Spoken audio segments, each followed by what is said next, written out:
اكتر جملة في عمل درامي بتغسلنا كده من جوه، عارف ايه؟ هي اخر جملة في مسلسل جمعة الشوان، اللي هو طبعا بطولة عادل إمام، اللي هي كان فيه جملة بتقول: من المخابرات المصرية إلى رجال الموساد الإسرائيلي، نشكركم على تعاونكم معنا. الرسالة العظيمة دي كانت من جهاز المخابرات المصرية يوم كشف عميل خطير قادر يجيب لمصر جهاز إرسال غالي جدا وخطير قوي من أعدائنا. الجهاز ده على فكرة اسمه البطة السمينة. ولا أقول لك تعالى بقى إيه نحكي الحكاية من الأول خالص.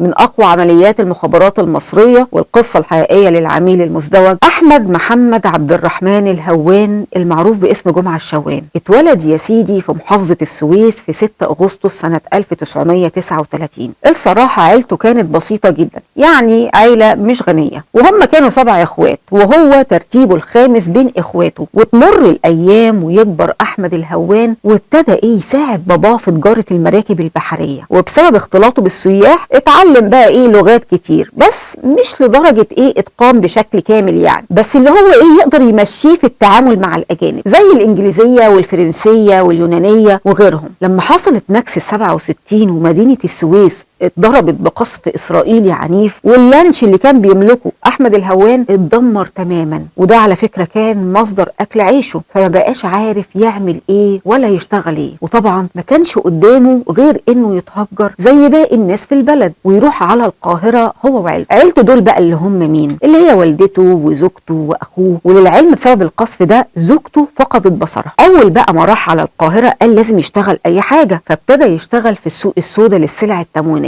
زي الزيت والسكر والصابون وخلافه. ولكن انت عارف بقى وقتها كانت ظروف البلد الاقتصادية سيئة جدا، فلقى ان محظور التجارة في السلع دي واتقفلت الابواب كلها قدامه. طيب يحسن ظروفه ازاي؟ اقول لك انا. تفكيره هداه وبدأ يدور في دفاتره القديمة او يلاقي اي فلوس وخلاص كان مسلفها هنا ولا هناك لاي حد، وفعلا افتكر فلوس كان مسلفها لرجل اعمال يوناني كان بيشتغل معاه في المينا قبل التهجير. فقال ما بدهاش بقى، لازم اسافر على اليونان علشان ادور عليه واسترد فلوسي، اللي هو كان تقريبا وقتها مبلغ 2000 جنيه. وسافر فعلا وقعد يلف ويدور عليه في كل مكان في اليونان، ولكن للاسف ما لقاهوش خالص. واتضح بعد كده انها كانت خطه من الموساد علشان يضيقوا عليه الدنيا ويوافق بقى على اي حاجه. احمد الهوان قعد يدور عليه كتير، ولما ما عرفش يلاقيه قرر يرجع تاني على مصر. ما هو مش ناقص خساره زياده، ولكن عرف من معارف ليه ان الخواجه اليوناني رجع تاني، فراح له تاني واتكلم معاه. ولكن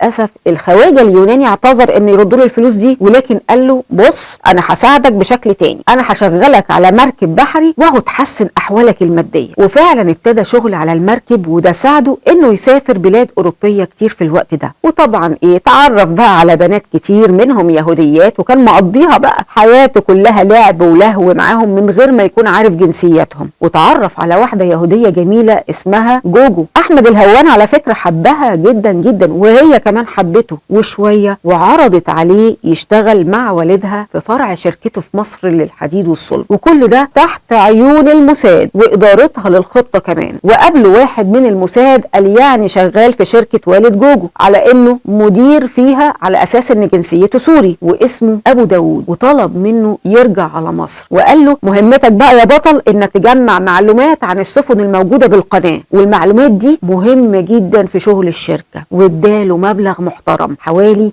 130 ألف دولار. طبعا أحمد الهوان ما كانش مرتاح، وحس كده إن يعني في حاجة مش مظبوطة، ومخه بقى بيودي ويجيب، وقرر إنه لازم يبلغ السلطات المصرية. وراح عدل على المخابرات المصرية وطلب يقابل الرئيس الراحل جمال عبد الناصر. وطبعا بعد محاولات كتير وعراقيل اكتر قابله فعلا، والرئيس جمال عبد الناصر قال له جمله ما قدرش ينساها ابدا، قال له يا ريت كل الشباب يكونوا زيك يا هوان، واداله كمان كارت شخصي عشان طبعا يتصل بيه في اي وقت. وفورا كلف جهاز المخابرات المصريه بتولي امره ويتعاملوا في الامر الخطير ده. وفعلا استلمت المخابرات المصريه وابتدوا بقى تدريبه. واول قرار في الخطه انهم قالوا له استمر في شغلك معاهم ولا كأنك جيت لنا اصلا. وابتدى بقى يجمع وجمع المعلومات اللي اتطلبت منه من مدير الشركة اللي عامل فيها سوري ده، بجانب كمان انه فتح في مصر محل بقالة للمواد الغذائية واشتغل معاهم بكل همة. وبالمناسبة المعلومات اللي جابها كان بمساعدة شخص اسمه الريس زكريا اللي هو كان اصلا ضابط مخابرات مصري، وهو في الحقيقة اللواء عبد السلام المحجوب محافظ الاسكندرية الاسبق. دي يعني ايه معلومة على جنب كده. المهم ابتدى الشغل مع الموساد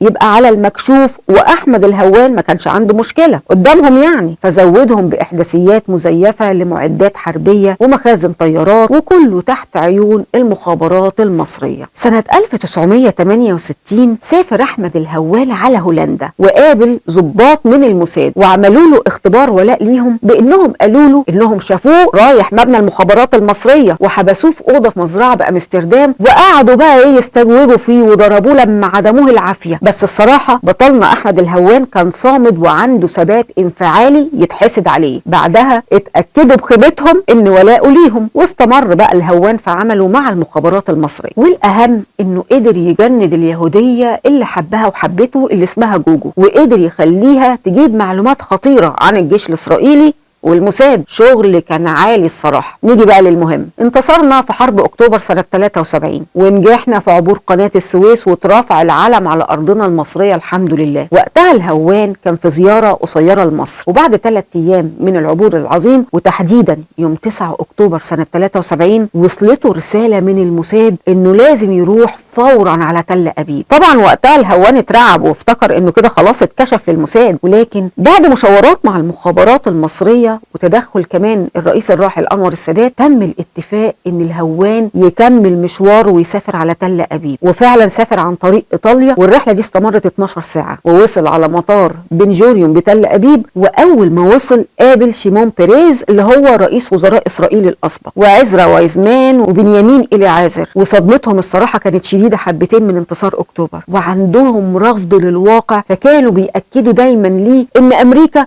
مستحيل تسكت عن اللي بيحصل ده، وان في ترتيبات مهمه بتتحضر، وايه بقى محتاجين تعاونوا معاهم. طبعا وقتها احمد الهوان تقمص دور انه اسرائيلي ابا عن جد، ووراهم حزن السنين والحسره من اخبار انتصار مصر، وقال لهم يا خساره كان عندي امل اكون محافظ السويس. ومشاعر الهوان اللي هي كده وكده يعني دخلت عليهم، وكانوا في موقف لا يحسد عليه. كل المؤشرات باينه ان مصر منتصره، فابتدوا الشغل على الارض بسرعه. دخلوه قاعه عرض سينمائي خاصه ووروا له طيارات ودبابات واسلحه تقيله، وفضلوا يكرروها عليه، وده بغرض انهم يحفظوه شكلها، ولما يرجع على مصر يبلغهم لو شاف زي الاسلحه دي، بجانب طبعا اي بقى معلومات مهمه تفيدهم في الحرب اللي دايره. والاهم بقى والاخطر انهم دربوه على احدث جهاز ارسال في العالم وقتها، بيبعت الرسائل في خلال 5 ثواني بس، وادوله الجهاز بعد ما اتاكدوا ان اتدرب عليه كويس. ومن الحرص طبعا يعني خبوا الجهاز جوه فرشه احذيه بعد ما حطوا عليه ماده من الورنيش عليه. علشان ليه بقى؟ تبان الفرشه كانها مستعمله. حرص يعني. والهوان رجع على مصر ومعاه اخطر جهاز ارسال في العالم، وكان اسمه البطه الثمينه. الاسم ده على فكره اللي سمته المخابرات المصريه على الجهاز ده، لانه فعلا جهاز غالي وخطير جدا، ده باعتراف اعدائنا نفسهم. وزي ما ظهر